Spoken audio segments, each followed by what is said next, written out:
चलिए जी शुरू करते हैं। फ्रेश लेक्चर है बिल्कुल एकदम। चैप्टर सेकंड चल ही रहा है हमारा और लास्ट लेक्चर है 12th फिज़िक्स का, इस चैप्टर का 12th फिज़िक्स का। काफ़ी अच्छा टॉपिक है और बहुत ही इजी है सच में, लेकिन बुक में काफ़ी घुमा रखा है।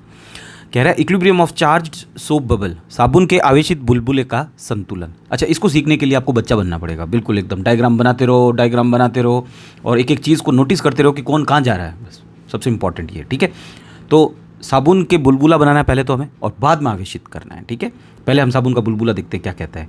ये हमने कोई एक बुलबुला बनाया, बोलो एग्री। यहाँ से इसकी मैंने कोई एक बताया कि प्रेशर लग रहा है इन वाला। कहाँ लग रहा है? बाहर की ओर। बस ये बताते जाओ। पी इन जो है वो कहाँ पे लग रहा है? आउटर, बाहर। बोलो बैठ गया, वेरी गुड। क्यों लग रहा है? क्योंकि किसी भी बुलबुले को बनाने में या गुब्बारे को फुलाने में हमें हवा भरनी पड़ती है, तो हमें जोर आता है। ठीक है, तो उसके अंदर प्रेशर ज़्यादा होता है। ठीक है, तभी तो फूला, वरना फूलता ही नहीं। हमारा वायुमंडल क्यों नहीं फूल रहा? क्योंकि उसके अंदर हम लोग हवा नहीं भर पा रहे हैं। ठीक है, तो एक प्रेशर लगता है पी आउट से, एक दाब लगता है जिसको बोलते हैं पी आउट, वो बाहर से अंदर की ओर लगता है। बस ये समझते जाना बेटा, ये एरो बहुत इंपॉर्टेंट है, ये वाले एरो बहुत इंपॉर्टेंट है। तो हमने कहा जी एक और लग गया हमारा पी आउट, यहाँ लिख देता हूँ पी आउट। ये कहाँ लगता है? ये अंदर की ओर लगता है, इनसाइड। ठीक है, अभी तक हमें पता है कि हमारे दो प्रेशर लगे हैं इसके ऊपर।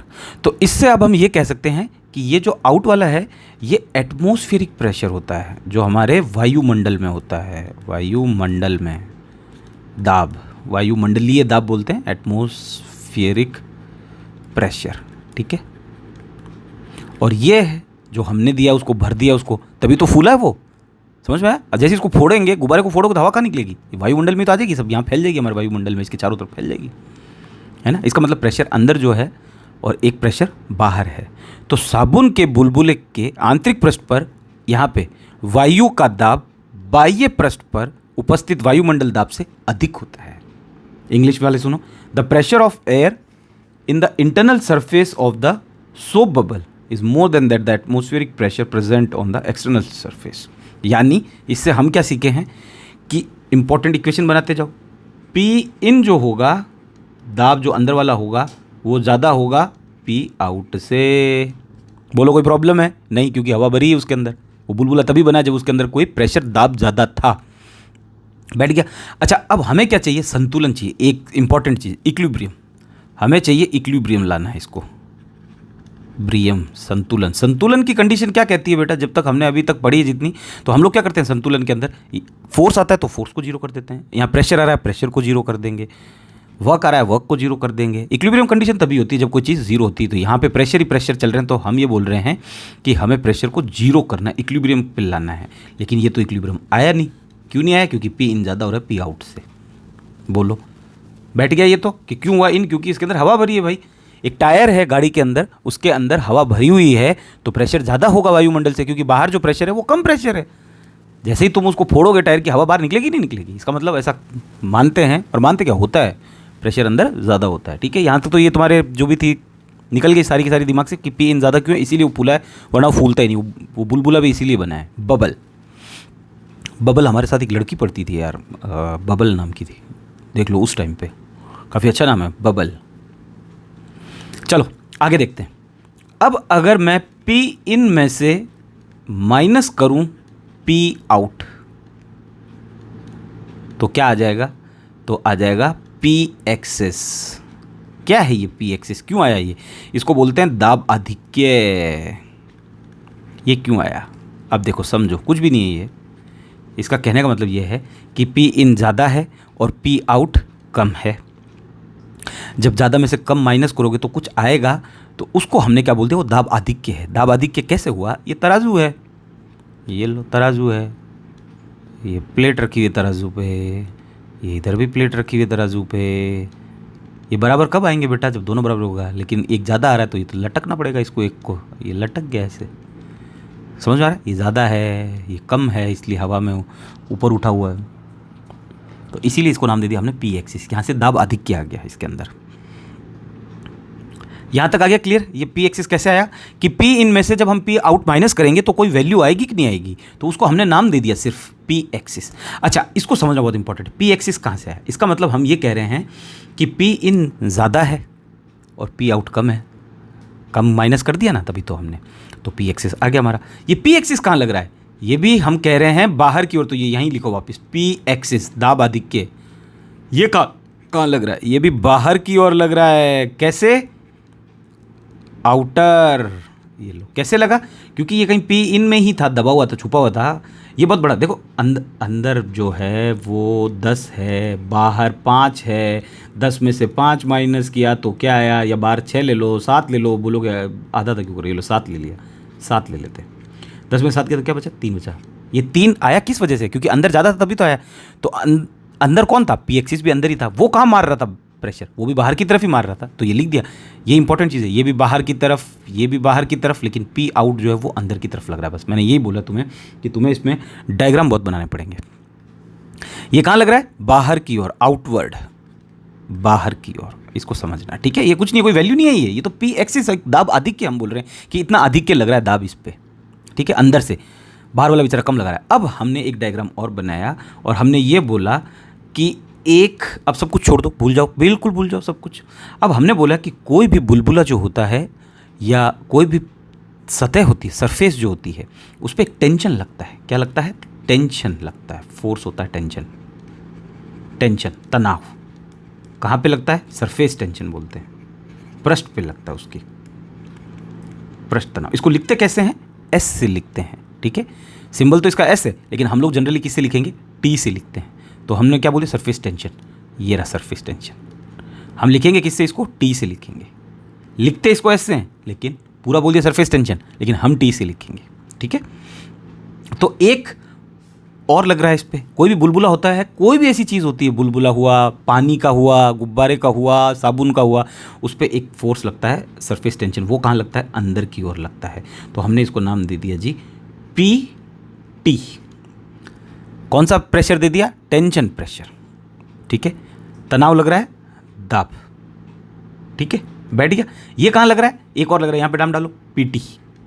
ये तुम्हारे बुक में दे नहीं रखा, इसलिए तुम कंफ्यूज हो जाते हो। ये कहाँ लग रहा है? ये अंदर की ओर लग रहा है, अंदर की ओर। अब देखो, समझो बात को। P in minus P out और माइनस पी टी। क्यों किया माइनस पी टी? क्योंकि देखो पी आउट भी अंदर की तरफ लग रहा है, ये देखो, और पी टी भी लग रहा है। ये दोनों एक जैसे हो गए, पी आउट और पी टी एक जैसे हो गए, यानी ये दोनों बाहर से लगा रहे हैं लेकिन अंदर की तरफ लगा रहे हैं, तो ये दोनों जुड़ गए। समझ में आ गया? इसलिए ये दोनों माइनस के हो गए, क्योंकि पी इन प्लस का था। अब हम क्या बोल रहे हैं? ये जीरो हो गया। बोलो कोई प्रॉब्लम? बताओ भाई, ये दोनों जुड़ गए, कहने का मतलब ये है। और नए डायग्राम से अगर तुम्हें समझाऊं तो ये देखो, अब बाहर 2 बल लग रहे हैं, बाहर से 2 बल लग रहे हैं। एक पी टी लग रहा है और एक पी आउट लग ही रहा था, और पी इन अंदर से फेंक रहा है। अब ये बोल रहा है कि हम संतुलन में है, तो ये जब बोल रहे संतुलन में है तो हमने कर दिया जीरो संतुलन में है। तो हमने क्या लिखा वापस? इसको हमने लिखा P in minus P out, और हमने पी टी को इधर भेज दिया, तो प्लस का हो गया पी टी। ये लो पी टी प्लस का हो गया। ऊपर वाली इक्वेशन और नीचे वाली इक्वेशन में देखो क्या क्या बराबर आ रहा है कि ये दोनों जो हैं, इस साइड वाले लेफ्ट हैंड साइड वाले और इधर राइट हैंड साइड वाले, यानी पी एक्सेस जो होगा वो पी टी के बराबर होना पड़ेगा उसको। समझ में आ गया कितना ईजी है? नहीं, अभी तो बना ना, ये क्या बोलते हैं, इक्विलिब्रियम। ये इक्विलिब्रियम की कंडीशन बनी है, इक्विलिब्रियम ये बनी है, इक्विलिब्रियम, ठीक है? और कोई इक्विलिब्रियम नहीं, ये पीटी है, तनाव, पृष्ठ तनाव, ठीक है? प्रेशर जो है, यानी पीटी भी हमने माइनस क्यों किया? क्योंकि ये दोनों बाहर से लग रहे हैं भाई, अंदर की तरफ। और ये बोल रहे हैं कि अब पी इन जो लग रहा था वो अकेला था और हम 2 हैं, लेकिन हम दोनों मिलके अब 10 हो गए, क्योंकि ये भी 10 मार रहा था, हम भी अब 10 हो गए। लेकिन अब हम में से 7 कौन है, 3 कौन है, 6 कौन है, 4 कौन है, 1 कौन है, 9 कौन है, 10 कब बनता है? ये दोनों 10 कब बनेंगे? 2 चीज़ जुड़ेगी, तो एक 8 भी हो सकती है, दूसरी 2 भी हो सकती है, एक 7 हो सकती है, दूसरी 3 हो सकती है। बैठ गया ये तो मामला। तो ये बोल रहा है अब हम संतुलन में है, लेकिन इस इक्वेशन को हम कंपेयर करते हैं तो ये तो दोनों कट जाएंगे, पी इन से पी आउट कट जाएगा। आगे देखो, थोड़ा ऊपर लेते हैं इसको। हाँ, ज़्यादा ऊपर लेंगे तो और कंफ्यूज हो जाओगे। इतना बहुत है, इतना बहुत है, इतना बहुत है। गट गट गट सारे इसमें पी इन एरो भी दिखने लग जाएंगे तुम्हें। तो देखो इक्वेशन ये देखो और इस इक्वेशन को देखो। मान लो कि ये दोनों बराबर है, तो बचा क्या, P excess, very good, is equals to P T बच गया। यानी वो जो तनाव, जो दाब आधिक्य लग रहा था, वो कितना आधिक्य लग रहा था, पी टी के जितना लग रहा था। अगर बाहर से पी आउट को कोई और सपोर्ट कर दे, इस पी आउट को बाहर से, तो ये पी टी बोल रहा है मैं हमेशा बाहर से ही लगता हूँ, तो हम बराबर हो जाएंगे। तो मैं पी इन का बराबर कर लूँगा, तो पी इन का ठीक है, कोई दिक्कत नहीं, कर लोगे तो ये तो इक्विलिब्रियम आ जाएगा, संतुलन की स्थिति आ जाएगी। तो पी एक्स बराबर पी टी हो गया। अब प्रेशर, जो टेंशन होता है, टेंशन प्रेशर, ये कितना होता है, ये हमने पढ़ा है 4T/R आ रहा है, ये रहा, ये T क्या है, टेंशन है, T टेंशन है, ठीक है। मैं कोई और एरो नहीं बना रहा फालतू में, वरना समझोगे इधर लग रहा है उधर लग रहा है। ये PT की वैल्यू होती है, लेकिन बुक में उसने एक्सिस पे लिख दिया उसने, ठीक है। तो ये PT की वैल्यू कितनी है, 40/R, मैं यहाँ पुट कर दूँ PT की जगह। ये कहाँ से लग रहा है, बाहर से लग रहा था, ठीक है। तो P एक्सिस कितना आ गया हमारा, P एक्सिस यानी दाब आधिक्य, P यानी दाब हो ही गया, प्रेशर यानी, और आधिक्य कितना हो गया, PT, और PT की वैल्यू कितनी है, 4T/R आ गई। बोलो, ये पृष्ठ तनाव जो है ये बाहर से लगता है और पूरे पृष्ठ पे लगता रहता है, ये PT लग रहा है अभी, PT PT PT, स्कूल में करते थे PT, PTI करवाता था, PTI PT, ठीक है। तो ये दाब आधिक्य, ये इक्वेशन हमारी जो बनी ना, इसको समझना तुम्हें बहुत इंपॉर्टेंट है। कैसे आई, अब तुम्हें पता चल गया। उसने डायरेक्ट इसको लिख रखा है कि P एक्सेस बराबर 40/R कर दिया, लेकिन ऐसे नहीं होता, P एक्सेस 40R नहीं है, पृष्ठ तनाव की इक्वेशन है। ये हमने कहाँ पढ़ा, 11th क्लास में पढ़ा है। अब ये कैसे आई, किसी को सीखना है कि सर ये प्रूव करके बताओ, तो पहले मैं इस वीडियो को कंप्लीट कर लूँ, ये वाली चीज़ बता दूँ, उसके बाद इसी वीडियो में मैं इसको भी बता दूंगा कि ये कैसे आया 40/R। ये 11th में था, लेकिन अपन यहीं पर बात कर लेंगे, तो जिसको पढ़ने का शौक होगा वो देख लेगा, और जिसको आता है उसको तो मालूम ही है, कोई दिक्कत नहीं है, लेकिन मैं बता दूंगा, ठीक है। चलो नेक्स्ट प्रोसेस पे चलते हैं अपन। अपनी मेन इक्वेशन ये बनी है, ठीक है, P एक्सेस बराबर 40/R। अब ये बोल रहा है कि इसको क्या करो, चार्ज करो, तो चलो चार्ज करते हैं। आवेशित करने पर, किसको, बुलबुले को लिख लेना, बुलबुले को आवेशित करने पर,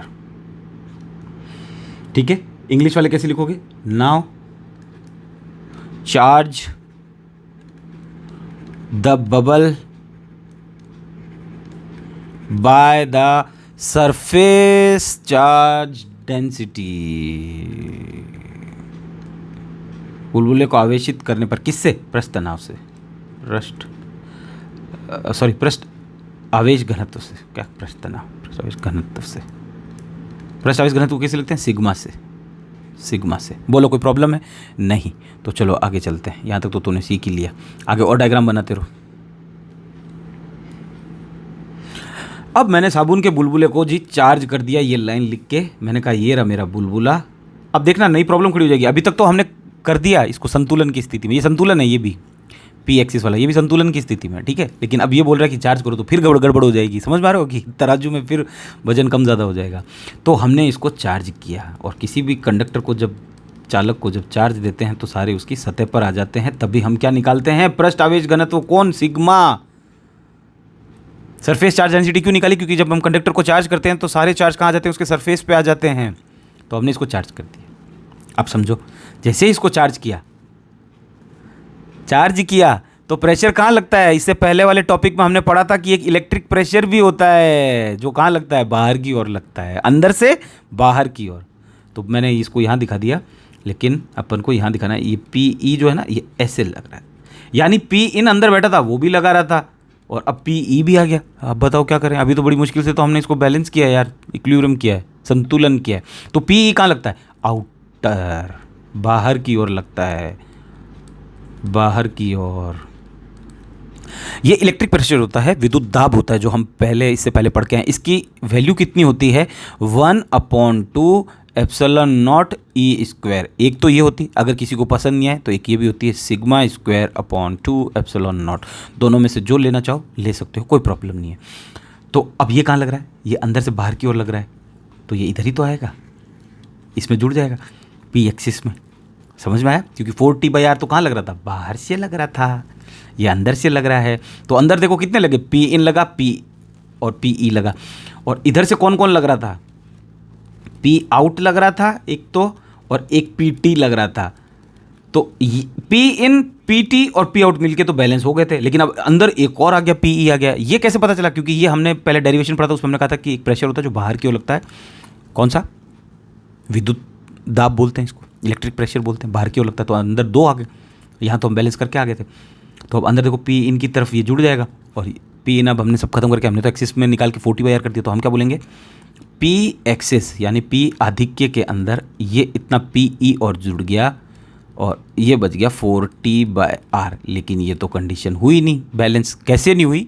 इसका रीज़न क्या है? क्योंकि ये एक्स्ट्रा जुड़ गया, कौन? पी ई एक्स्ट्रा जुड़ गया। ये कहाँ लग रहा है? ये भी बाहर की ओर लग रहा है। तो अब बराबर कैसे करेंगे? तो देखो, इसको बराबर करने का तरीका क्या होता है कि पहले तो वैल्यू डाल दो, P axis plus P E की वैल्यू कितनी है? ये रही, sigma square upon 2 epsilon not. ये बराबर क्यों नहीं हुआ? क्योंकि एक्स्ट्रा एक और जुड़ गया यार, हमने ये बोला।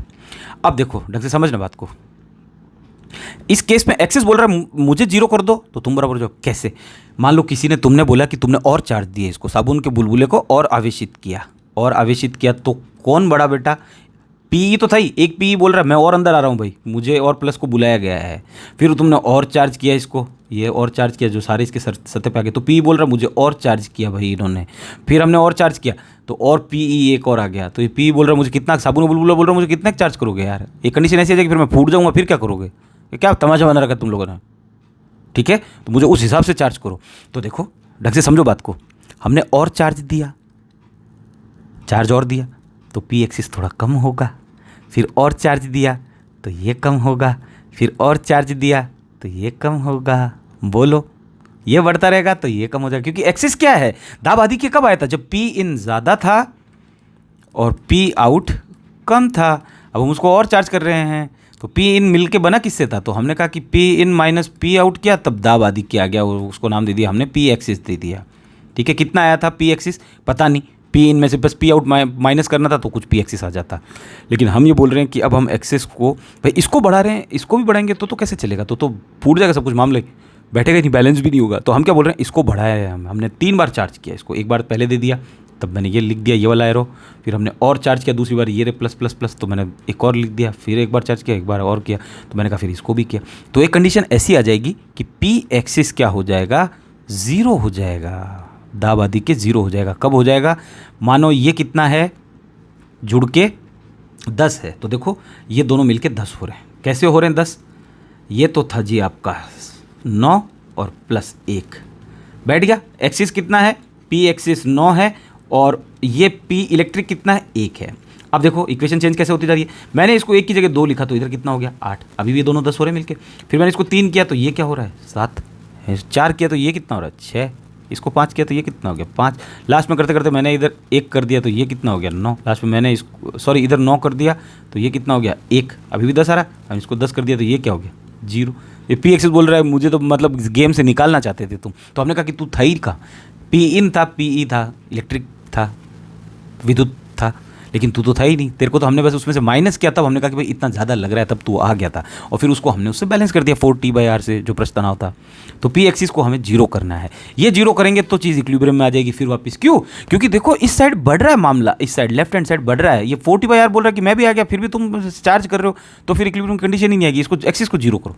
तो एक्सिस बोला ठीक है कर दो, पर तू बढ़, फिर तो इसको बढ़ा दिया हमने, फिर तो हमने पी एक्सिस को 0 कर दिया। ये कंडीशन क्या आ गई? इक्विलिब्रियम की आ गई। और यहाँ पे बुलबुला क्या होगा? फूटेगा नहीं। ये इक्विलिब्रियम आ गया, इक्विलिब्रियम संतुलन, यहाँ बुलबुला नहीं फूटेगा। कितना बढ़ा सकते हैं इसको? सिग्मा को इतना बढ़ा दिया कि पी एक्सिस 0 हो गया। अब देखो अगर और इसको बढ़ाओगे तो ये 11 हो जाएगा, और ये तो 0 का 0 ही पड़ा रहेगा, तो फिर ये बुलबुला क्या हो जाएगा? फूट जाएगा। फिर बैलेंस कहाँ रहा? 10 चाहिए था हमें, और इधर हमारा 10 था, लेकिन इधर तो 10 रहा नहीं, इधर तो 11 हो गया। इधर 10 है, इधर 11, इधर 10, इधर 11, इधर 10, इधर 11, ये 11 आ रहा है, लेकिन ये तो बचा नहीं। फिर तो हमें इसको 10 ही रखना है। तो इस हिसाब से हमने ये बोल दिया कि पी एक्सिस बराबर क्या हो जाएगा? 0 हो जाएगा, तब संतुलन की स्थिति आ जाएगी। तो 0 plus sigma square upon 2 epsilon not equals to 4t/R। बोलो, यहाँ किसी को कोई प्रॉब्लम नहीं? यहाँ तक सब समझ में आ गया। डायग्राम बनाने थे बस, मेन और कुछ भी नहीं था इसके अंदर। ढंग से डायग्राम देखोगे ना। और एक वो जो बुक वाले ने डायरेक्ट क्या पी एक्सिस बराबर ये लिख दिया उसने 4t/R, तो बच्चा सोचता है ये कोई प्रेशर होता होगा। नहीं, ये इक्वेशन होती है टेंशन की, तनाव की, प्रस्थ तनाव की, और उसने उसको एक्सिस के बराबर मान लिया, दाब आधिक्य के बराबर। और वो कैसा है वो ऊपर पता चल गया अपन को, ठीक है ना। तो इसको बुक वाले को फॉलो करोगे तो थोड़ा कन्फ्यूज आओगे। तो चलो जी, निकाल लेते हैं ज़ीरो करके।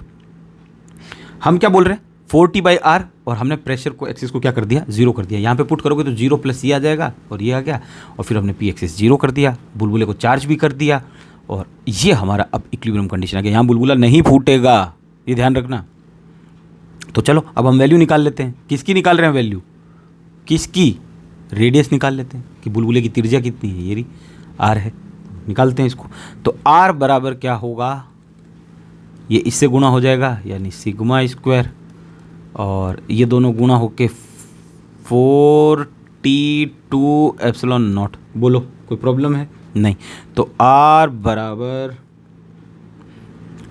ये आर इससे गुणा होगा तो सिग्मा स्क्वायर नीचे चले जाएगा। वो मैंने गलती कर दी, इसलिए क्या है कि गुणा पहले ही कर लेना चाहिए, होशियार क्या नहीं लगानी चाहिए। 4T/2ε0। बोलो अब मुझे आर निकालना है, तो 4 दूनी 8, तो ये हो गया 8T/0 अपॉन सिग्मा स्क्वायर। ये मेरी रेडियस आ गई, बुलबुले की त्रिज्या इतना बड़ा होगा। बुलबुले की त्रिज्या बढ़ेगी तो बुलबुला बढ़ता जाएगा कि नहीं बढ़ता जाएगा, रेडियस ऑफ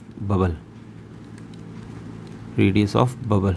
और बबल क्या है, 3D तो है, स्फीयर, गोला, ठीक है। लेकिन अब हमें क्या निकालना है, हमें सिग्मा की फॉर्म में निकालना है, सरफेस चार्ज डेंसिटी, पृष्ठ आवेश घनत्व की फॉर्म में निकालना है।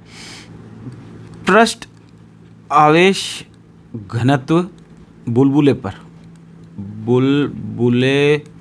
पर पृष्ठ आवेश घनत्व, surface charge density on bubble. लो जी निकाल लेते हैं। तो सिग्मा स्क्वायर को इधर ले जाते हैं, ये सिग्मा स्क्वायर इधर आ गया, उसको उस फॉर्म में चाहिए तो इस फॉर्म में ये निकाल लेते हैं, अपॉन आर आ गया।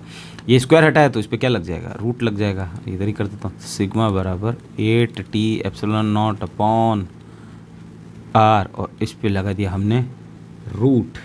बोलो ये पृष्ठ आवेश की घनत्व के फॉर्म में आ गया। ये फॉर्मूला और ये फॉर्मूला तुम्हें याद रखने हैं, न्यूमेरिकल में काम आते हैं आगे, और ये तुम्हारे अगला एग्जाम्पल है उसमें काम आएगा। बैठ गया।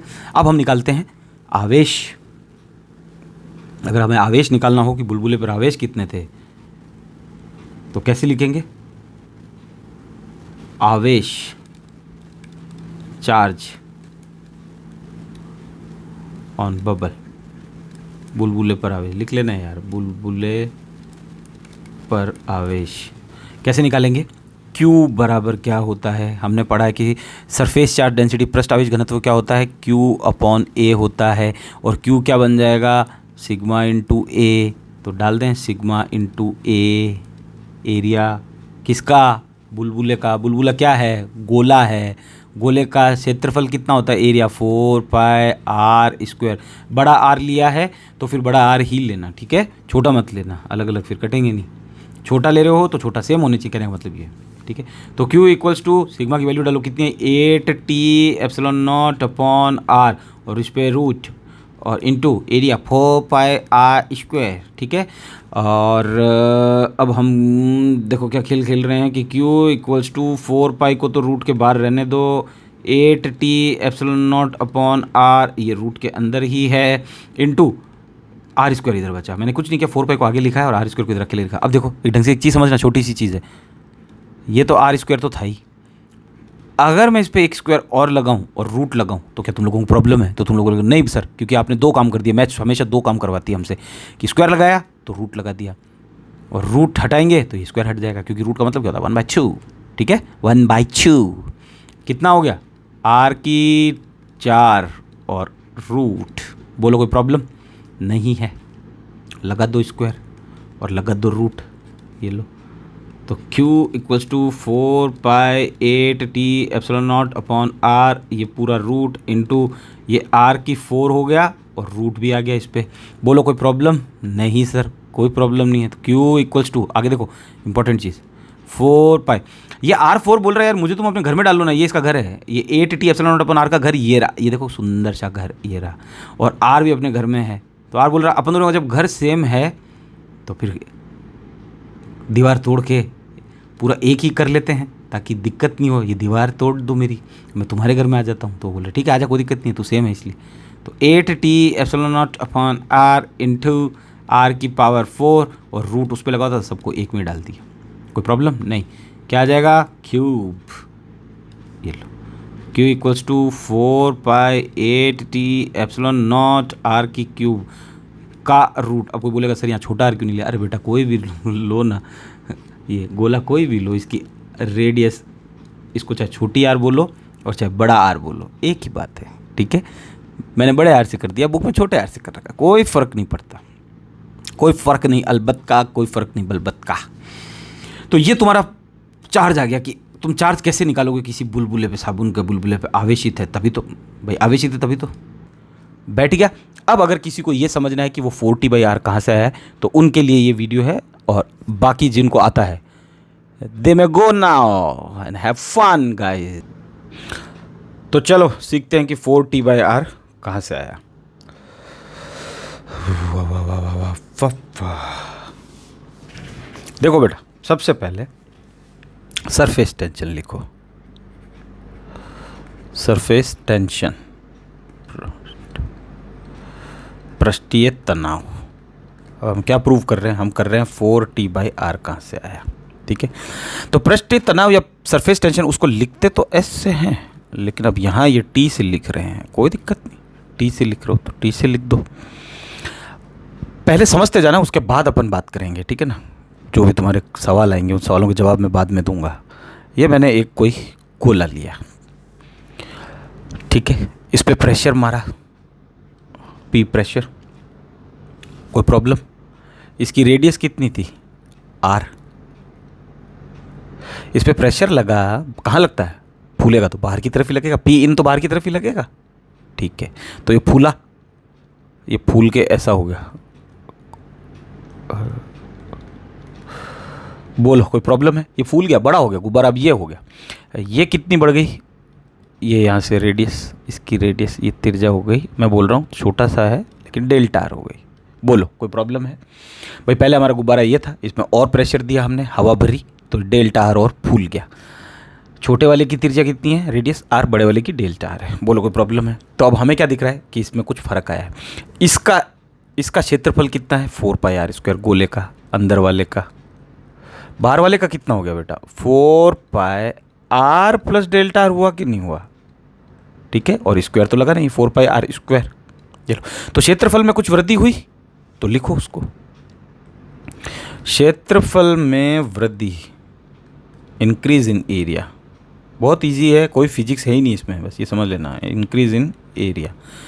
ΔA, भाई इंक्रीज ΔA ही तो हुआ, क्यों हुआ? क्योंकि ΔR ही तो पड़ी, और क्या, थोड़ी सी खिसकी, तो थोड़ी सी खिसकी तो थोड़ी सी हमने एरिया भी थोड़ा सा निकाला। तो देखो क्या कह रहा है, पहले वाले में से नए वाला माइनस कर दो। अभी क्या है? अभी है 4πr + ΔR का होल स्क्वायर, इसमें से माइनस कर देंगे तो हम कह देंगे इतना एरिया बड़ा है इसका, तभी तो नए वाले का एरिया आएगा।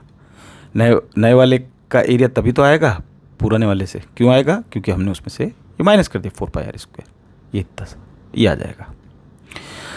ΔA = 4π और A + B का होल स्क्वायर कहता है कि A² + B² + 2AB 2R ΔR -4πr²। बोलो यहाँ तक कोई प्रॉब्लम नहीं है। 4π को पहले इससे मल्टीप्लाई करो, फिर इससे करो, फिर इससे करो, चील बन गई लेकिन उल्टी, ये चील की आंख।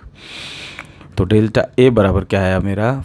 4πr², ये मल्टीप्लाई किया, फिर आया 4π ΔR², फिर आया 4 दूनी 8πr ΔR, तीनों मल्टीप्लाई हो गए, माइनस में ये बचा हुआ है वो भी लिख दो 4πr²। ये तो घर गए अपने, ठीक है ना, होशियार बन रहे थे, इनको तो घर भेज दिया। क्या बचा? 8πr ΔR, यही तो बचा, ठीक है। अब बोलोगे ये क्यों नहीं बता रहे ये भी तो बताओ सर। अरे बेटा, ΔR स्मॉल क्या है? छोटा है। कौन सा? वेरी स्मॉल, बहुत छोटा है। तो ΔR का स्क्वायर क्या हो जाएगा? नेग्लिजिबल। थोड़ा बहुत तो दिमाग लगाया करो यार, इसलिए तो नहीं लिखा था मैं, आगे भाग रहा था एक लाइन और भाग जाता ना, नहीं बताता ना कि ये क्यों नहीं लिखा, तो तुम लोग भाग जाते और डिसलाइक करके बोलो कोई प्रॉब्लम है? डेल्टा ए बराबर ये आया, और इसको अभी तक हम करते भी आ रहे हैं ना कि दूरी बहुत लंबी होती है तो हम उसको नगण्य मान लेते हैं उसके कंपेयर में।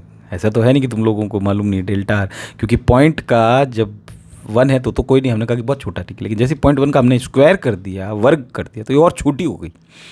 तो ये डेल्टा आर बहुत छोटा है, उसका और स्क्वायर कर दिया तो और छोटा हो गया। तो ये हमारे पास में आ गया 8 पाई आर डेल्टा आर। बोलो यहाँ तक कोई प्रॉब्लम है? ये सब कर सकते हो, छोटी क्लास की चीज़ है ये, तो बिल्कुल कोई बड़ी नहीं है। वेरी गुड, वेरी गुड बेटा, I always believe in you. हमने क्या किया? वर्क डन किया। दिख रहा है क्यों किया वर्क डन? क्योंकि हमें साबुन का बुलबुला बड़ा बनाना था। ये रहा, प्रेशर लगा था उस पर तो वो बड़ा हो गया। तो वर्क डन, किया गया कार्य। भाई कोई चीज़ कुछ हुई तो इसका मतलब कार्य हुआ ना, साइंस तो कार्य ही मानता है उसको। वर्क डन, किया गया कार्य किसके बराबर होता है? ऊर्जा के बराबर। कौन सी ऊर्जा? कौन सी ऊर्जा? कुल पृष्ठीय ऊर्जा। यहाँ पे पृष्ठ पे काम हुआ उसके, ये रहा, और कुल पृष्ठ पे काम हुआ, इस पे भी काम हुआ, ये भी फूला, ये भी फूला, ये फूला फूला फूला फूला फूला फुग्गा हो गया पूरा फूल के, ठीक है। कुल पृष्ठ, टोटल सरफेस एनर्जी। खाली एनर्जी भी लिख सकते थे, कोई दिक्कत नहीं। Total surface energy. I studied in Pennsylvania, US. I studied in Pennsylvania, US. That's why I'm speaking like this. I had done my engineering from there only, Pennsylvania University, one of the prominent university in the world. That's why I'm talking like this. Okay? अच्छा, किया गया कार्य यहाँ पे रखो। अब तो किया गया कार्य, क्या कार्य किया बेटा? कार्य होता क्या है? Work done. कार्य क्या होता है? Force into displacement. और डिस्प्लेसमेंट क्या होता है? विस्थापन। विस्थापन क्या? सर नॉर्मल भाषा बोलो ना, दूरी, डिस्टेंस। कुछ कार्य किया, कोई चीज़ दूरी तक खिसकी, सॉरी बल लगाया, कोई चीज़ दूरी तक खिसकी तो उसको कार्य बोला। इंग्लिश वाले देखो, वर्क डन क्या होता है? Force should act on an object must be displaced in the direction of the force. तो हम उसको क्या बोलते हैं? Work done. कार्य हो गया भाई।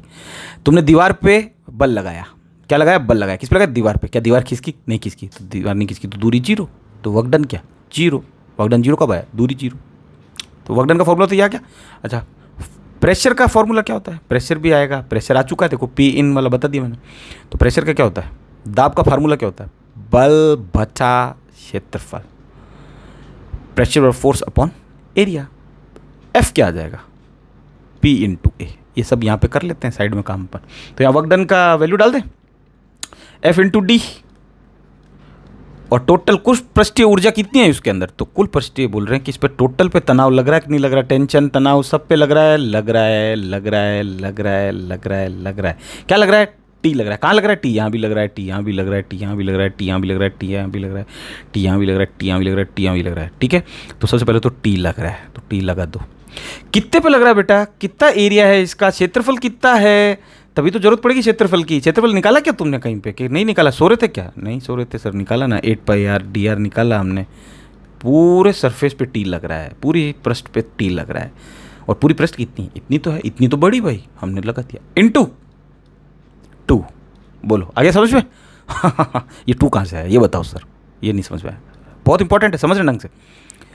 जो सोप होता है ना, साबुन का बुलबुला, साबुन का बुलबुला, उसमें ऐसा माना गया है कि उसकी एक लेयर नहीं होती, उसकी डबल लेयर होती है। क्योंकि एक लेयर उसकी इतनी पतली होती है कि उस पर स्टडी करना गलत है, कर ही नहीं सकते। इसलिए साबुन की लेयर को डबल माना गया है, 2 लेयर माना गया है, 2 सतह मानी गई है साबुन की लेयर की। ठीक है, और अगर पानी होता तो एक ही मानते, तो एक ही लेयर मानते, बिल्कुल 1 लेयर मानते। ऐसा 11th क्लास में है तुम्हारे। ठीक है, सिर्फ साबुन के टाइम पे डबल माना गया। तो हम किसकी बात कर रहे हैं यहाँ पे? साबुन के बुलबुले की बात कर रहे हैं। तो 2 कहाँ से आया? समझ में आ गया? कोई पूछना नहीं चाहिए वापस। साबुन ही एक ऐसा है जिसकी डबल लेयर मानी गई है, पानी की सिंगल लेयर मानी जाती है, पानी के बुलबुले की। और ये फिर गोल क्यों हो जाती है? ये सवाल भी फिर वैसे तो मैं भी पूछ लूँगा, सवाल ही सवाल है, ख़त्म ही नहीं होते। जब सवाल इतने सारे तो उनके जवाब क्यों नहीं है? जवाब है तो सवाल क्यों? गुड, चलो ठीक है। फोर्स कितना है हमें नहीं मालूम, फोर्स का हमने थोड़ी फोर्स मारा कोई, हमने तो प्रेशर मारा था। तो फोर्स निकाल लेते, प्रेशर इंटू एरिया। ये लो, प्रेशर इंटू एरिया, ये खाली फोर्स का फॉर्मूला होता है इतने का, इंटू डी ये था, into 2 into 8 pi R delta R into T. कुछ नहीं किया, 2 को थोड़ा सा आगे लिखा कांस्टेंट को, और बाकी सब ऐसे। ये टेंशन, तनाव, बल जो सब पे लग रहा है। ठीक है, पूरे फोर्स पूरे इस पे पृष्ठ पे लग रहा है। अब देखो प्रेशर कितना होता है, प्रेशर प्रेशर है। अच्छा हमने वर्क किया किस पे, देखो देखना बहुत छोटी चीज़ है, फिर तुम बाद में क्या कि ना उल्टे सीधा काम कर देते हो, समझते नहीं। हमने काम किस पे किया, इस बुलबुले पे काम किया कि उस पे काम किया, कौन से बबल पे काम किया, अंदर वाले पे क्या बाहर वाले पे, अरे अंदर वाले पे काम किया ना, तभी तो फूला ना यार, ऐसे क्या करे। इस पे कुछ करते तो ये कुछ और होता ना, कि नहीं होता। इस पे काम किया तो इसी की तो एरिया की बात कर रहा है, इसी पे तो फोर्स लगाया तो दूरी कुछ तय की, कितनी की डेल्टा तय की, तो इसी पे काम हुआ ना, फोर्स तो इसी पे, वर्क डन तो इसी पे हुआ। तो एरिया लिखो, इसका कितना होता है, लिखा हुआ है तुम्हारे सामने 4πr², इसलिए तो r², वरना r प्लस डेल्टा लेना पड़ता इनटू डी। कितना फूला, जब इस पे काम किया तो ये कितना फूला, डेल्टा आर। वेरी गुड, होशियार, intelligent, because for God sake I am an MBA, topper of my class, I was gold medalist. 8πr delta R into T. बोलो कोई प्रॉब्लम, हमें क्या निकालना है, प्रेशर निकालना है। ये फॉर्मूला प्रेशर का ही तो होता है, तनाव बल is equals to 2 into 8πr delta R into T upon, ये नीचे लेके आ जाओ, 4πr² इंटू डेल्टा आर। ठीक है, डेल्टा आर से डेल्टा आर चेपते जाओ, 4 दूनी 8, ये पाई से ये पाई कट गया, ये r² से ये r ऊपर वाला कट गया, क्या क्या बचा, लिख लो, तनाव बल, दाब, तनाव दाब, कितना, 2 दूनी 4, टी, ये रहा टी, 2 दूनी 4, बाकी सब कट चुके। नीचे क्या बचा, एक आर बचा, 40πr। क्या प्रूफ करना था, ये प्रूफ करना था। इसको क्या बोलते हैं, क्या बोलते हैं इसको, आर्ट बोलते हैं, कला, पढ़ाई की, कहीं फिजिक्स नहीं है इसके अंदर, पूरी मैथमेटिक्स। इसलिए कहा जाता है कि मैथमेटिक्स इन सब का क्या है, पिताजी है। क्यों है, इसलिए है पिताजी। अगर मैथमेटिक्स आती है तो फिजिक्स तुम्हारी गुलाम है, slave, and you are the king of my kingdom. ठीक है, 40πr। अब ढंग से समझो, कई बार क्या कि इसमें गलती बहुत हो जाती है बच्चों से। सरफेस टेंशन एक्चुअली होता क्या है, अगर मैं डेफिनेशन लिखूँ ना तो तुम्हारे समझ में आ जाएगा। देखो सरफेस, एक बार समझना, एनर्जी पर यूनिट एरिया, पहली डेफिनेशन तो ये। अगर किसी को ये पसंद नहीं आए तो दूसरी में देखना थोड़ा सा चेंजेस है। सरफेस, एक तो एनर्जी है, ये अपन टेंशन की बात कर रहे हैं। Surface tension is a force per unit, आगे एरिया, नो बेटे, length, you are doing wrong. ये 2 डेफिनेशन है। हिंदी में लिखूं तो पहले वाले की, प्रति एकांक क्षेत्रफल की पृष्ठीय ऊर्जा। अब ये सब समझ में आ जाएगा तुम्हारे। थोड़ा सा एक डाउट है जो आएगा तुम्हारा सवाल, इसीलिए बोल रहे हैं कि थोड़ा साथ पृष्ठ तनाव प्रति एकांक, क्या फिर तुम्हें बुक खोलने की जरूरत नहीं पड़ेगी 11th की, 12th में तुम 11th पढ़ लोगे। लंबाई पर, मैं पता है ये सब क्यों पढ़ाता हूँ, पर आरोपित बल। अभी जो भाग गए ना उनको भागने दो, अपन कुछ बातें करते हैं। मैं इसलिए पढ़ाता हूँ क्योंकि पता है एक्चुअली क्या होता है, बच्चे का ना ह्यूमन बिहेवियर जो होता है ना वो अनप्रिडिक्टेबल होता है, उसको कोई प्रिडिक्ट नहीं कर सकता। एक ही सिचुएशन में आदमी 2 दिमाग लगा सकता है अपने, 2 दिमाग मतलब 2 काम कर सकता है उस सिचुएशन पे, या तो वो अच्छा कर सकता है या वो गलत कर सकता है, या वो सही कर सकता है, मतलब या तो सही या गलत भी कर सकता है। उसके लिए वो सही होगा लेकिन हमारे लिए वो गलत हो सकता है। ठीक है, तो बच्चा क्या होता है कि उसका पढ़ने का कब मन बन जाए, पढ़ाई में कब उसको इंटरेस्ट आ जाए, पता नहीं चलता। आपने सुना होगा कि 10th में किसी ने टॉप किया, 12th में भी होशियार था, लेकिन ग्रेजुएशन करते और फिर वो सब वही कॉम्पिटिटिव एग्ज़ाम देते वो फेल हो गया और वो नौकरी नहीं कर पाया। लेकिन वो यार तुम्हारे दिमाग में हमेशा हो रहता है कि यार वो तो बहुत होशियार था यार, मेरी क्लास में तो उसकी नौकरी नहीं लगी, दुकान खोल ली उसने। एक्चुअली होता क्या है ना कि पढ़ाई का इंटरेस्ट कब जागा, उसका इंटरेस्ट बचपन से जागा तो वो 10th 12th तक पढ़ता रहा, फिर आगे उसका मन कम हो गया, वो डाउन चला गया। किसी का 10th 12th ऐसे होता है, फिर आगे ग्रेजुएशन में वो मेहनत करता है, फिर वो कॉम्पिटिशन में भी और अच्छा परफॉर्म करता है, तो अच्छा परफॉर्म करते करते वो बहुत आगे निकल जाता है। तो पता नहीं चलता कि बच्चे का इंटरेस्ट कब हो जाए। अगर मेरी पढ़ाई से तुम्हारे अंदर अगर इंटरेस्ट आ जाए हर छोटी छोटी चीज़, ताकि तुम्हें कोई किताब खोलनी नहीं पड़े। अभी ये 11th वाली चीज़ अगर मैं तुम्हें यहाँ बता दूँ तो तुम्हें अच्छा लगेगा कि हाँ नहीं यार ये तो बहुत ईजी था, हमने क्यों नहीं पढ़ा 11th में, मैं पढ़ूंगा अब इसको। तो तुम्हारा इंटरेस्ट कब जाग जाए ये पता नहीं चलता। ये ना तो तुम, नोबडी नोज, समझ में आ गया, नीदर मी नॉट यू। ये तो बस ये है कि इंटरेस्ट आना चाहिए पढ़ाई का, और जिस दिन तुम्हारे अंदर इंटरेस्ट आ गया तुम पढ़ोगे और तुम ये टॉप वॉप की बातें छोड़ो, लेकिन तुम बहुत कुछ करोगे अपनी लाइफ में। तो मुझे ऐसा लगता है कि किसी बच्चे का इंटरेस्ट जाग भी सकता है यार, कोई कोई थोड़ा सा। देखो, डफर और इंटेलिजेंट के बीच में पता है फ़र्क किस चीज़ का है? सिर्फ पढ़ाई का है। इस दुनिया में इंटेलिजेंट कोई है ही नहीं, इंटेलिजेंट और डफर कोई नहीं है। डफर भी, इन दोनों के बीच में जो गैप है ना, ये गैप, ये पुलिया, ये नदी, ये नदी, ये नदी, ये सिर्फ पढ़ाई की नदी है। अगर इंटेलिजेंट आदमी पढ़ाई से दूर भागे, इधर भाग रहा है, देखो पढ़ाई इधर है, ये इधर भाग रहा हो, तो क्या वो टॉप करेगा? तुम्हारा भी जवाब होगा सर नहीं। डफर अगर पढ़ाई करेगा तो क्या टॉप कर सकता है? Yes sure. यानी इंटेलिजेंट पढ़ता है और डफर पढ़ता नहीं, तो हमने एक नाम दे दिया उसको, बाकी होता कुछ भी नहीं है। इंटेलिजेंट डफर जैसी कोई चीज़ ही नहीं इस दुनिया में। अब डफर पढ़ता क्यों नहीं? क्योंकि उसका इंटरेस्ट नहीं है, क्योंकि उसको पढ़ाने वाला जो था, हो सकता है कि उसने उस चीज़ को इतनी बेकार बना दिया कि उसको मज़ा नहीं आया पढ़ने का, और पढ़ाने वाले में भी इंटरेस्ट नहीं रहा होगा, तभी बच्चे डफर बने। वरना एक क्लास के अंदर अगर 50 बच्चे हों, जैसे मैं मेरी बात करूँ, अगर मेरी क्लास में अगर 50 बच्चे होते ना बेटा, मेरे को हर एक बच्चे की पता होती है लेवल की, इसका लेवल कहाँ तक है। तो मेरी क्लास में कई बार क्या कहना, इंटेलिजेंट बच्चे जो थे ना उचकने लग जाते हैं कि सर क्या है ये छोटे छोटे सवाल करवा रहे हो, और ऐसे वैसे ऐसे वैसे। तो उनके छोटे सवालों में भी उनकी है ना हिला के रख देता हूँ कि लो बेटा करो ये, तो फिर वो ना दब जाते हैं। ऐसे क्वेश्चन मुझे कुछ डिज़ाइन करके रखने पड़ते हैं इंटेलिजेंट के लिए, ईजी क्वेश्चन, ताकि उसको पता नहीं होगा। क्योंकि छोटी, देखो कई बार क्या होता है ना, आदमी और कॉन्फिडेंट में आ जाता है तो वो गलती करता है, तो उसको ना चुप बिठाने के लिए फिर मेरे पास में ये कला होती है। तो ऐसे कुछ क्वेश्चन डिज़ाइन करके रखता हूँ कि टॉपर को मैं बहुत ईजी क्वेश्चन देता हूँ, मैंने कहा लेकर, तो बोलता है अरे नहीं सर ये तो नहीं हुआ सर, बताओ सर बताओ। तो उसमें क्या होता है कि दोनों बच्चे मिक्स हो जाते हैं। डफर क्या उस क्वेश्चन को कर देता है, क्योंकि 2-3 दिन से अपन प्रैक्टिस कर रहे हैं उसके ऊपर, उसको इंटरेस्ट आ रहा है ना। तो ये चीज़ होती है। तो पढ़ाई का क्या कभी भी इंटरेस्ट हो सकता है। ये कोई चीज़ 40 बाई यार तुम्हारे लिए कोई बड़ी नहीं थी, तुम भी कर सकते थे। लेकिन अब देखो इसको समझो, इस डेफिनेशन को।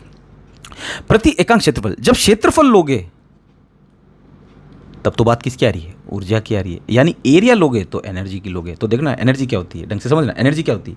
वर्क डन है, किया गया कार्य। और ऊर्जा एक ही तो चीज़ होती है, दोनों झूल में तो लेते हैं। तो एनर्जी अगर मैं यहाँ लिखूँ एनर्जी, तो पर आ रहा है अपॉन एरिया आ रहा है। यानी एनर्जी को अपन वर्क डन भी बोल सकते हैं, किया गया कार्य, बटा एरिया यानी क्षेत्रफल आ रहा है। और एरिया क्या होता है? ये वर्क डन क्या होता है? पहले देखो, फोर्स इंटू दूरी। और एरिया क्या होता है? लंबाई इंटू चौड़ाई, यानी दूरी इंटू दूरी। ये कट के क्या गया? एफ बटा डी। यानी इकाई क्या है देखना, ढंग से समझना। फोर्स की इकाई क्या होती है? न्यूटन। और दूरी की क्या होती है? मीटर। और बीच में क्या लग रहा है? पर लगा दिया मैंने, ये चिड़िया के पर आ गए। दूसरी वाली को देखो, पृष्ठ तनाव प्रति एकांक लंबाई पर आरोपित बल। इस बार देखो उसने बल दे दिया। इसी चीज़ को समझना ढंग से बेटा, ढंग से समझना। एक छोटी चीज़, बल क्या होता है? बल की इकाई क्या होती है? न्यूटन। ये रहा बल, न्यूटन। और प्रति एकांक पर, ये प्रति एकांक पर। लंबाई की इकाई क्या होती है? लंबाई की इकाई क्या होती है? मीटर। क्या आ रहा है? न्यूटन पर मीटर। क्या आ रहा है? न्यूटन पर मीटर। यानी ये जो होता है ना, ये टेंशन खुद क्या है? एक फोर्स है। तो फोर्स की इकाई क्या होगी? न्यूटन। बैठ गया। और ये आर क्या है? रेडियस किस में चलती है बेटा? मीटर में तो चलेगी, अपॉन मीटर। यानी हमारी डायमेंशंस जो हमने पढ़े हैं, विमाएँ जो हम पढ़ते हैं 11th क्लास से, वो विमा सही आ रही है हमारी। यानी ये वो फोर्स है जिसकी यूनिट न्यूटन पर मीटर होती है। तुम बोलोगे फोर्स की इकाई तो सर न्यूटन होती है, लेकिन देखो इसकी डेफिनेशन देखो पहले। सरफेस टेंशन की एक्चुअली क्या होती है? सरफेस टेंशन देखो, खाली यहाँ नहीं लगता। अगर यहाँ लगता तो हम बोलते हैं ये पूरे इस एरिया पे लगता है, इस क्षेत्रफल पे लगता है। इधर भी लग रहा है, इधर भी लग रहा है, इधर भी लग रहा है, इधर भी लग रहा है, इधर भी लग रहा है। तो ये क्या हो गई? रेडियस ही तो हुई ना, दूरी तो हुई ना, तो इस दूरी को भी तो दिखाना पड़ेगा ना। तो फोर्स की इकाई न्यूटन होती है, लेकिन ये सरफेस टेंशन है यहाँ पे, ठीक है ना। सरफेस टेंशन, तो इसकी इकाई क्या हो जाती है? न्यूटन पर मीटर हो जाती है। इसको लिखते एस से हैं, ध्यान रखना, एस से। किसको? सरफेस टेंशन को। लेकिन किताबों में टी लिखा हुआ है, तो टी चलता, तो मैंने यहाँ पे टी लिख दिया। तुम्हारी बुक में भी टी है, ये टी लिख दिया। सरफेस टेंशन को जनरली लिखने का सिंबल जो होता है वो टी होता है, ठीक है। तो 40/R कैसा है? ऐसे है। इसको बोलते हैं पढ़ाई का तरीका, पढ़ाई करना। अब अगर तुम पूछोगे कि ये टेंशन और इसका डबल क्या क्या सर, ये क्या है? तो देखो टेंशन कहाँ लग रहा है? टेंशन जो है ना, टेंशन तनाव, वो 8πr/dr पे लग रहा था। 8πr/dr क्या था? वो हमारा पूरा एरिया जो नया है घूम के, ये सब पे लग रहा है 8π/dr। तो हमने कहा कि ये लग रही है इस पर। और ये डबल क्यों लिया? हमने कहा साबुन क्या बुलबुला जो है वो डबल लेयर पे होता है। अब तुम बोलोगे कि सर ये कैसे पता चलता है? तो देखो बेटा, कुछ चीज़ें ऐसी होती है जो समझ नहीं पड़ती। वैसे देखो, तुमने अपनी ज़िंदगी में क्या कभी दूरी को कभी स्क्वायर में लिया है? दूरी का स्क्वायर तुमने बोल दिया कि मेरी स्कूल 5 किलोमीटर दूर है मेरे घर से, तो क्या तुमने उसको 5 का स्क्वायर किया क्या? कभी नहीं किया ना, कभी रियल लाइफ में। लेकिन सर आइजैक न्यूटन ने तो हमें दिया है ना, और दूरी का और उल्टा और कर दिया है ना, inversely proportional, square of inverse proportional, ठीक है ना। इन्वर्स स्क्वायर लो बोलते हैं इसको, व्युत्क्रम वर्ग व्युत्क्रम नियम बोल दिया इसको, ठीक है। तो कभी ये नहीं लिया, लेकिन कहीं फॉर्मूले पे सही बैठ रहा था तो उन्होंने बता दिया। दूसरी चीज़, क्या तुमने कभी दूरी को दुगुना लिया है? 2 इंटू दूरी कभी लिया अपनी लाइफ में? बोलोगे नहीं, क्योंकि अभी मैंने जवाब दे दिया इसलिए बोलोगे अरे लिया है। लिया है भाई, लिया है। कहाँ लिया है बताओ? तो देखो तुमने वहाँ लिया है 9th क्लास के अंदर। कैसे लिया? कि ये एक कोई टावर है समंदर में बना हुआ जिसको बोलते हैं लाइट हाउस। लाइट हाउस ये क्या फेंकता है? लाइट फेंकता रहता है। क्या पता लगाता है? कि कोई शिप जो है, ये शिप है, ये शिप है, ये कितने समुंदर में है, पानी में, ये पानी पानी है चारों तरफ, और ये शिप नहीं, मैं तो बोल रहा हूँ पनडुब्बी है। एक सेकेंड, पनडुब्बी है, पनडुब्बी। पनडुब्बी बना दूँ फिर इसको? पनडुब्बी, ये बना दी पनडुब्बी, और ये इसका तीखा सा ये मुंह बना दिया मछली टाइप का। शेप कैसी होती है? स्ट्रीम लाइन, आगे से पतली, पीछे से पतली, बीच में से मोटी। ये पनडुब्बी है। ये यहाँ से सिग्नल भेजेगा और तो इसको पता चलेगा कि कोई आया है, और ये सिग्नल कितने सेकंड में वापस इसके पास में आता है। तो दूरी और ये सब, ये 9th क्लास में तुम पढ़ चुके, तो दूरी क्या उस टाइम पे क्या लेते थे? डबल लेते थे। ये साउंड वाला कोई चैप्टर था, ध्वनि वाला। ध्वनि, ध्वनि, ध्वनि कौन सी सही है? For God's sake, I'm an engineer from Pennsylvania University and then I have done MBA, so my Hindi is not good. ठीक है, ये सब कहने की बात है। पर्ची हिंदी अच्छी नहीं है, होशियार बन रहे हो, अंग्रेज की औलाद दे। तो यहाँ पे हम दूरी क्या लेते थे? डबल लेते थे। तो ऐसे ही साबुन की लेयर जो है ना डबल ली जाती है, क्योंकि वो पतली होती है और एक पे स्टडी करना भारी पड़ जाता है, फूट जाती है अकेले, इसलिए डबल मानी जाती है। पानी की एक लेयर मानी जाती है। ये तुम्हारा हो गया कि कैसे आया। जो होशियार भाग गए, तुम भी अब भागो, पढ़ाई करो और यहाँ से निकलो। दोनों डेफिनेशन एक ही है, समझ में आ गई? तो यानी इसकी यूनिट क्या होती है? यूनिट समझोगे ना तो न्यूटन पर मीटर होती है। किसकी? टेंशन की, तनाव की। Very good. चलो बेटा, मिलते हैं जल्दी दूसरे किसी वीडियो पे। तब तक के लिए थैंक यू।